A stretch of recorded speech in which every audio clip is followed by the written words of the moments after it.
Ja, hallo Freunde und herzlich willkommen zu einem neuen Video auf unserem Kanal. Ich werde wahrscheinlich ab und zu wieder lauter sprechen, weil ich immer das Bedürfnis habe, gegen den Wind zu sprechen, was wahrscheinlich Quatsch ist, weil ich das Funkmikro habe. So, mein Name ist Christian, falls ihr mich noch nicht kennen solltet und neu auf dem Kanal seid, und ich bin zusammen mit Mella, die da oben ist, unterwegs, und wie ihr es hier schon erraten habt, es geht natürlich hier wieder um eine Stellung aus dem Zweiten Weltkrieg, denn wir befinden uns nach wie vor in Dänemark und an der Westküste und wollten euch nochmal exemplarisch eine weitere Küstenbatterie der Deutschen zeigen, die hier im Zweiten Weltkrieg errichtet wurde, weil man einfach Angst hatte, auch dass die Alliierten praktisch hier über diesen Bereich eine Landung vorgenommen hätten. Und jetzt schaut euch das mal, diese Kulisse an hier. Diese ganzen Regelbauten der Deutschen hier, die hier immer mehr den Hang runterrutschen. Wir haben jetzt hier die Dünen, die sich natürlich auch immer wieder bewegen und systematisch abgetragen werden durch die Witterung, durch Wind und so weiter. Es ist hier alles halt Sand und man hat solche massiven Betonbauten hier errichtet. Das ist schon wirklich Wahnsinn. Und so rutschen die halt Jahr für Jahr immer weiter nach unten, und irgendwann gibt es hier mal so ein Bild, wie es an einigen Stränden schon gibt, dass diese Bunker dann einfach mitten im Wasser liegen, ne? Als ob sie jemand praktisch da hat fallen lassen. Und das ist schon wirklich, man hat Angst jetzt hier zu stehen, weil man denkt, der Koloss kommt gleich runter. Ja, ich muss jetzt hier irgendwie erstmal hoch und dann schauen wir einfach mal, was es hier alles gibt, weil wir haben uns diesmal auch jetzt nicht hier weiter vorbereitet. Aber ich kann bei Bedarf hier auf jeden Fall noch mal Informationen einstreuen, welche Kanonen hier standen und so weiter und so fort. Wir werden das heute einfach mal random erkunden. Auf jeden Fall hat man die mal zwischenzeitlich versiegelt, die ganzen Zugänge, damit hier keiner reingeht. Aber das hat man natürlich irgendwann aufgepickt in der Hoffnung, hier irgendwas zu finden. Vielleicht werden wir da auch gleich da noch mal reinkriechen.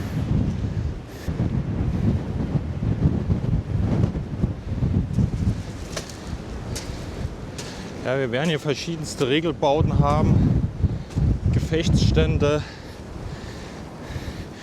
betonierte für Kanonen, wie heißen sie denn gleich nochmal, die geschlossenen Bettungen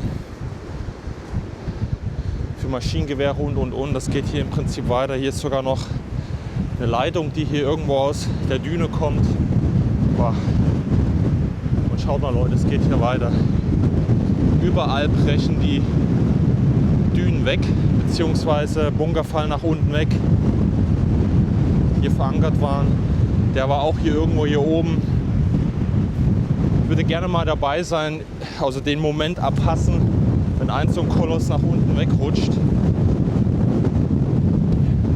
Das ist schon Wahnsinn. Oh, hier gibt es auch ein kleines Kunstwerk hier an der Seite. Da hat sich schon einer verewigt.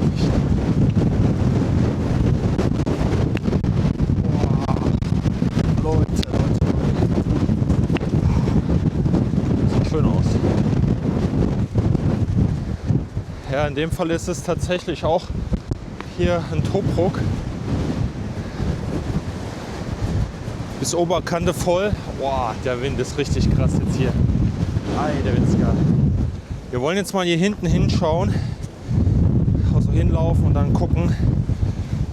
Da haben wir von der Karte aus gesehen, dass da sehr viele Gräben sind. Und vermutlich ist da der Leitstand. Boah.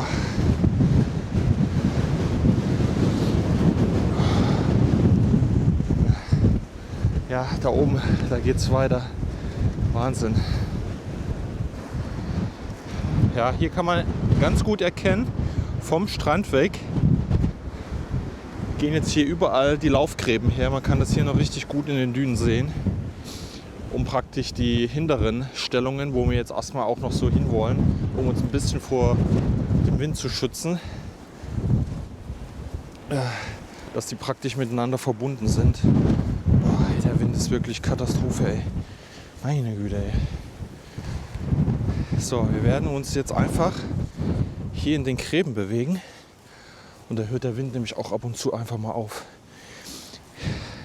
Hier geht das nämlich weiter. Ihr habt da dann überall Unterstände für Munition, für die Mannschaften. Das wird auch ein Trupp hoch gewesen sein.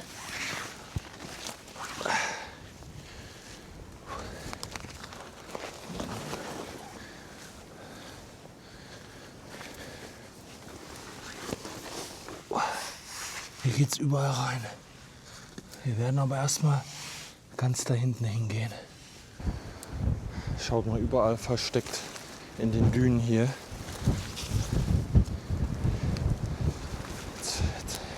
Angeschlossen an die Laufgräben.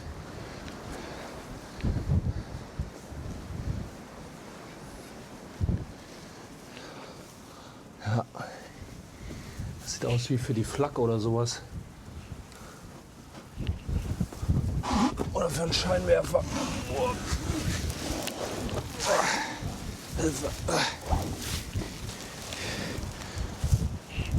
Ja. Hier oben ist nämlich alles frei. Da ist schon wieder das nächste Objekt. Das kann eine große Bettung gewesen sein, auch für ein Geschütz. Hier die Zugänge ringsrum. Und da hinten dann feuerfrei. Boah. Also das ist richtig mystisch, weil man die Betonbauten erst kurz vor knapp sieht, weil das Gras hier so hoch ist, das Dünengras. Wahnsinn. Okay Leute, jetzt sind wir an einem der höheren Punkte hier. Ich vermute fast, dass da hinten auf diesem Hügel der Leitstand steht. Und hier haben wir jetzt irgendeinen anderen Bunker. Auf jeden Fall kann hier oben Flak oder ein Scheinwerfer gestanden haben. Beides möglich. Das ist so eine richtige kleine Hügellandschaft hier. Also die sind auch gar nicht mal so niedrig. Ne? Das ist schon krass. Und überall ist hier so ein bisschen dieses Dünengras. Erinnert mich so ein bisschen an den ersten oder zweiten Teil von Jurassic Park, wo hier die Velociraptoren durchgerannt sind. Okay, das ist schon wieder ein paar Jahre alt, der Film und vor allen Dingen die Zeit. Also die werden uns jetzt hier nicht schnappen. Wollen wir jetzt hier mal in diese Richtung gucken. Wahnsinn, das ist schon eine richtig tolle Landschaft. Muss man einfach mal so sagen. So, hier oben ist wie gesagt, ja, das sieht schon fast aus wie Flak. Ja. Hier überall sind die Nischen, um Material und Munition zu sichern. Und hier drunter müsste jetzt halt auch irgendwie ein Bunker sein. Mella ist schon vorgegangen. Oh. Der Wind zermürbt einen wirklich, ey. Ja. Schon mal Rucksack mitgenommen. Da ist der Bunker. Gehen wir mal rein. Hier, diese Tür ist zu. Ist noch verschlossen. Da war der Steinmarder noch nicht dran. Gehen wir mal rein hier in die gute Stube.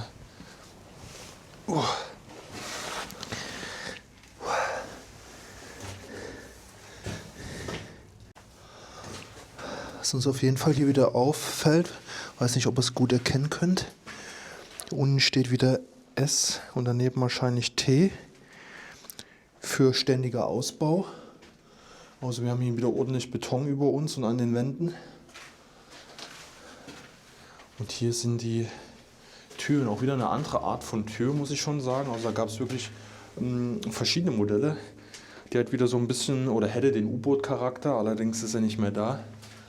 Also etwas kleiner, also niedriger und dann so ein bisschen an den Ecken halt so gewölbt. Sonst sind die ja immer so rechteckig auch. Wow, hier sind noch Fässer. Krass, ob das wohl noch irgendwelche Wehrmachtsfässer sind. Das würde mich jetzt aber wundern. Oha, hier sieht man, oh, Leute, wir haben wieder Schriften, oder?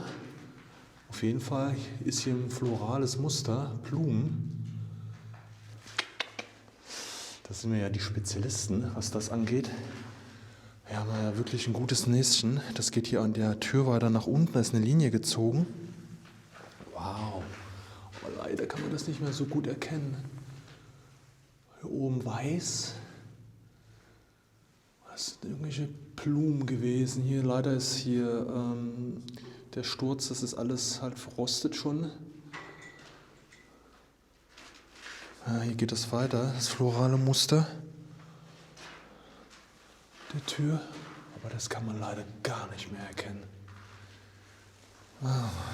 Oh, Jackpot, Leute, Jackpot. Hier haben wir noch richtig Schriften, ich fasse es nicht. Wir haben wieder Glück und direkt einen Bunker gefunden mit Inschriften. Was haben wir denn hier für einen schönen Spruch? Leider ist jetzt hier der Holzbalken dazwischen. Das war höchstwahrscheinlich auch alles mal ja, mehr oder weniger zugespachtelt und mit Farbe. Jetzt ist er hier ein bisschen aufgequollen und durchgebrochen, hat den ganzen Putz runtergebrochen irgendwo. So, Melanie liest hier wieder vor. Zahnpflege, du weißt Bescheid, fällt nicht unter Eitelkeit. Statt Atta nimmst du Chlorodont, damit machst dir die Zähne blond. Krass. Wow.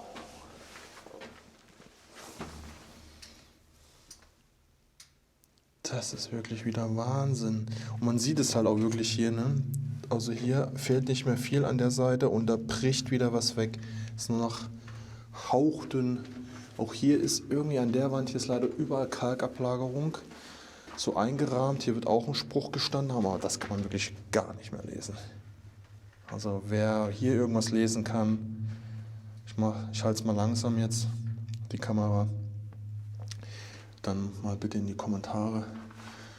Das wäre bis hier rüber gegangen, hier sieht man auch noch den Rahmen, wie aus so einem Gedichtsbuch, Gedichtsband. So, und hier ist auch noch ein Spruch. Kopf dir mit Geschick, brich nicht das Genick, falscher Stelle. Ja, dann hört's auch schon auf. Also hier vorne ist ja eigentlich gar nichts mehr zu lesen. Mella kann es auch nicht identifizieren. Sehr, sehr schwierig. Das sind wirklich die allerletzten Hinweise. Wie gesagt, hier ist es komplett weg. Noch einmal rüberschmieren und das ist weg. Deshalb muss man echt bei sowas aufpassen. Haben wir hier noch irgendwas? Das ist alles auch farblich abgesetzt hier oben, das Rote. Ja, auf jeden Fall mindestens dieser Raum wird komplett irgendwie bemalt, beschrieben worden sein. Haben wir hier irgendwas noch? Hier ist noch irgendwie ein Bleistift. 376 SPM. Könnte eine kleine Notiz gewesen sein. Ich gucke mal so ein bisschen langsam. Das ist halt, wenn man sich dann immer ein bisschen Zeit lässt, dann entdeckt man einfach noch mehr Spuren an den Wänden. Aber ich sehe jetzt erstmal nichts mehr. So, mal schauen, Leute, ob das hier irgendwelche Originalfässer sind. Also sie sind komplett zerfressen, aber das muss nichts heißen. Weil bei den Wehrmachtsfässern, da stand irgendwo eigentlich hier oben oder unten Wehrmacht. Der ist aber komplett zerfressen. Hier unten ist kein Boden mehr. Gucken, ob der noch... Hat der noch einen Boden? Aber der hat keinen Boden, aber dafür eine Münze. Die ist auch richtig alt. Schaut mal. Guck mal hier. Kann man das erkennen? Also ich weiß nicht, was das ist, ob das jetzt hier irgendwas Einheimisches ist oder vielleicht unser erster Reichspfennig. Also auf jeden Fall ist hier eine 1. Ich mache den mal ein bisschen sauber. Gucken wir mal, ob da hinten jetzt irgendwas drauf ist. Oder ob das hier irgendwie eine dänische Krone ist. Ja, okay. Ich versuche ihn erstmal ein bisschen sauber zu machen. Ah, ich glaube, hier ist eine Krone drauf. Also hier. Das ist doch hier für Königreich Dänemark oder sowas, ne? Ja, und ein X sehe ich. Also wir werden ein Foto davon machen und das dann hier einmal einblenden. Ja, hier steht irgendwas Könige, also das ist kein Reichsadler, also kein Reichspfennig. So, Freunde, raus aus dem Bunker und wir haben uns vorgenommen, wir laufen jetzt da Richtung Leitstand. Und da unten, da bei Melanie, da unten sehe ich auch schon wieder Beton. Das ist wirklich Wahnsinn. Aber eine richtig schöne Kulisse. Ich glaube, hier werden wir dann mal eben die Drohne steigen lassen. Das sieht richtig cool aus, wie Melanie jetzt hier läuft. Zwischen den Gräsern.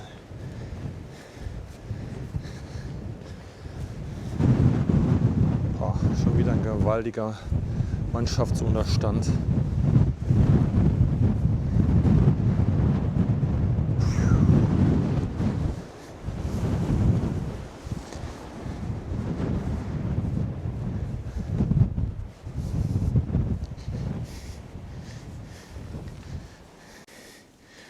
Okay, was haben wir denn hier Feines?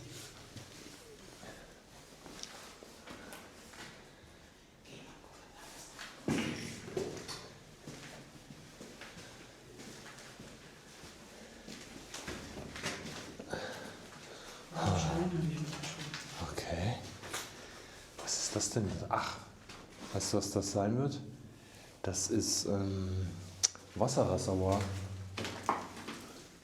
Hier wurde Wasser gespeichert, 100%ig.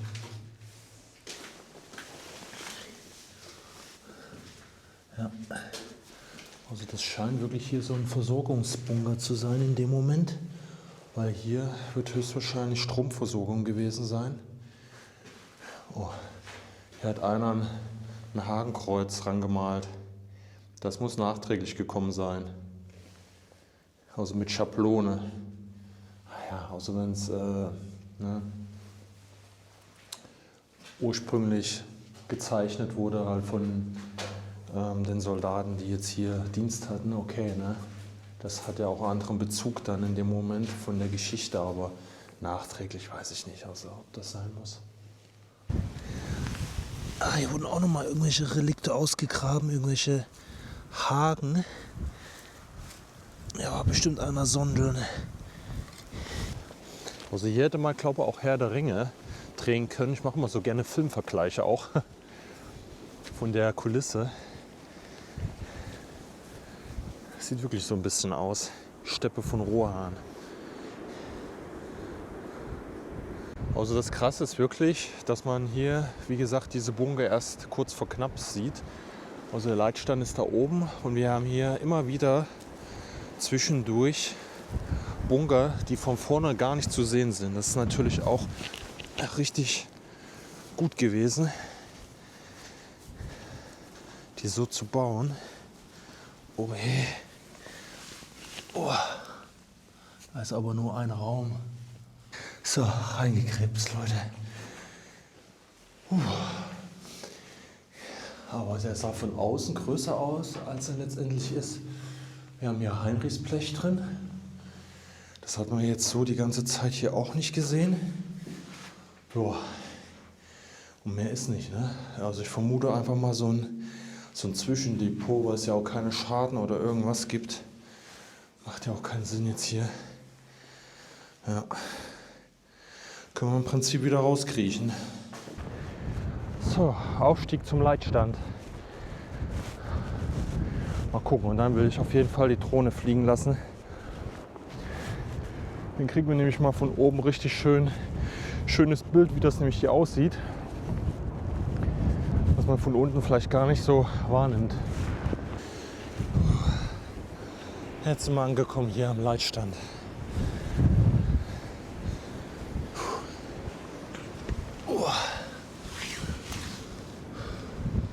Okay.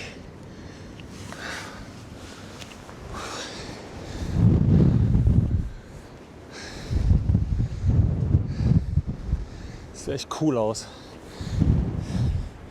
Boah, Leute, hier unten geht's weiter, ey. Meine Güte, ey. Ist das krass, was das für ein Stellungssystem ist. Da weiter. Da unten drin. Da geht's weiter. Boah, das sieht man überhaupt nicht. Ist schon echt wirklich krass gemacht aus. Ich muss schon sagen, in Dänemark ist das System auch sehr, sehr gut ausgebaut gewesen. Und hier die Kuppel hier vorne.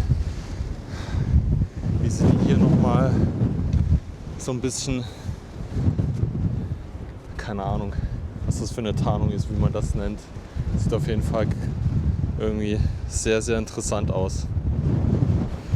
Ja, wir sind oben drauf. Hier ging es unten rein. Da noch ein Tobruk. Und hier werden verschiedene Ferngläser etc. gestanden haben, um das hier zu beobachten und dann die Daten für die Ziele an die Batterien weiterzugeben. Das zieht hier wie echt super. Meine Güte. So, versuchen wir uns erstmal irgendwie hier im Leitstand zu verkriechen. So, hier wären wir auch wieder nur hochgekommen. Hier ist ja schon wieder richtig zugebuddelt. Ey.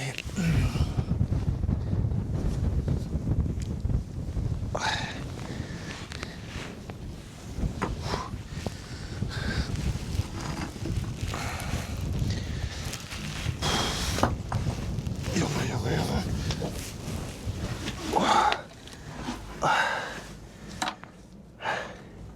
Ich glaube, hier waren die Soldaten doch dann schon gerne im Bunker, die hier stationiert waren, weil draußen ist ja auf Dauer wirklich,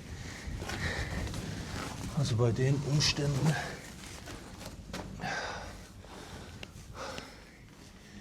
schwierig.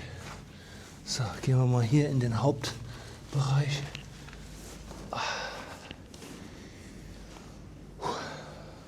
Man sieht hier auch immer ganz schön die Abdrücke halt von den Anbauten, von den Inventar, Kommunikation und so weiter.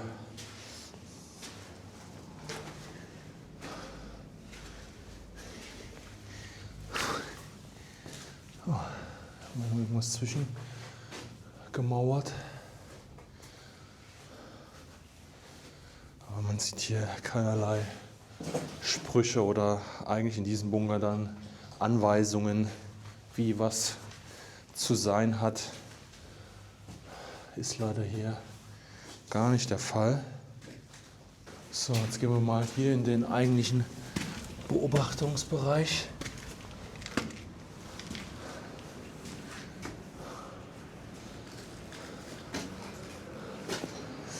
Ja, hier war einmal, das hat man hier nämlich schon zugemacht, einmal ringsrum der Sichtbereich, dass man natürlich hier 180 Grad schauen konnte, um die See- bzw. Küstenlinie zu beobachten.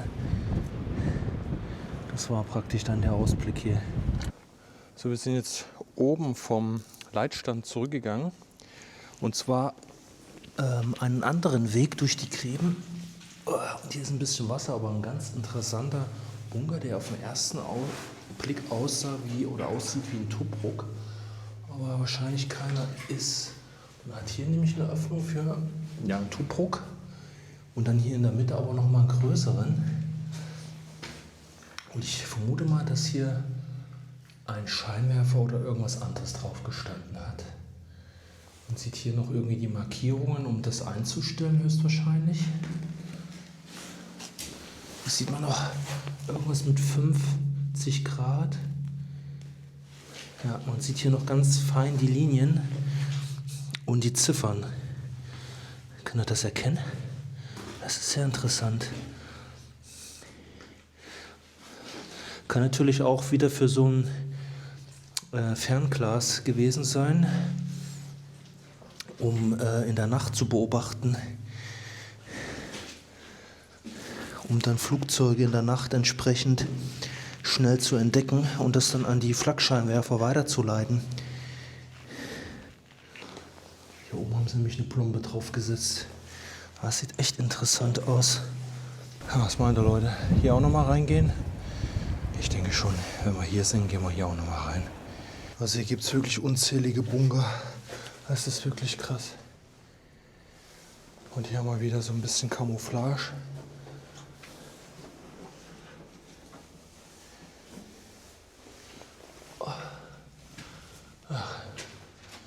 Hier mussten sich auch wieder welche verewigen.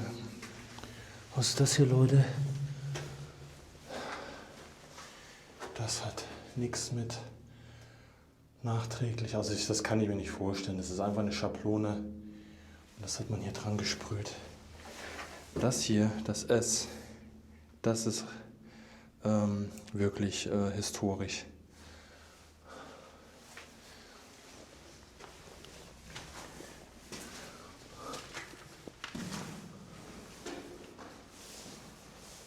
Hier oben hat man das auch noch mal.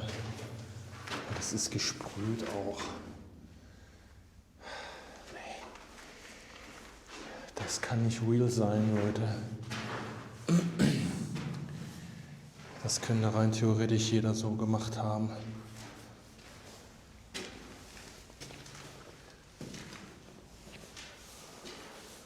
Ja, im Grunde sind die halt alle leer, ne? Da ist wirklich gar nichts mehr drin.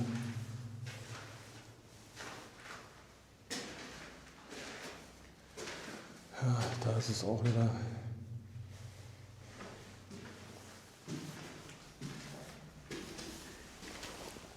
Also wir distanzieren uns an dieser Stelle auch nochmal von sowas, ne?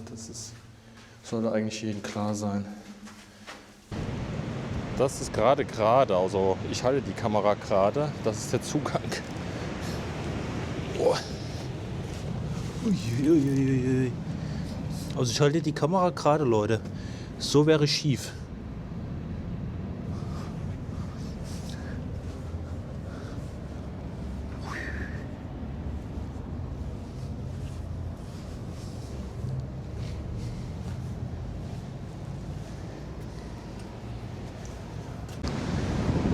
So, meine Freunde, das soll es jetzt hier von Dänemark mehr oder weniger gewesen sein. Wir haben jetzt hier wieder eine größere Tour gehabt und das war heute mit unserer letzten Ausflug und es war nochmal eine richtig krasse Kulisse.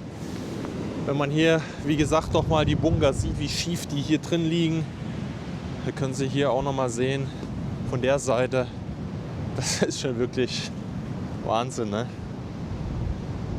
Der ganze Beton einfach hier abgesackt. Ja, wir hoffen, euch hat das Ganze gefallen hier. Einfach mal hier durch die Dünen zu wandern, mal in jeden Bunker rein, Leitstand und Tobruk und was weiß der Teufel nicht alles. War mal wieder ganz interessant. Zeichnungen haben wir auch noch gefunden. Das fanden wir auch richtig, richtig klasse, dass das auch wieder funktioniert hat. Und ja, wir müssen jetzt noch hier 1,5 Kilometer am Strand entlang laufen bis zu unserer Parkbucht. Und dann würde ich sagen, lasst uns auf jeden Fall ein Like da und ein Abo ist gerne gesehen. Schreibt uns bitte was in die Kommentare. Und dann würde ich sagen, wir sehen uns im nächsten Video. Macht's gut. Ciao.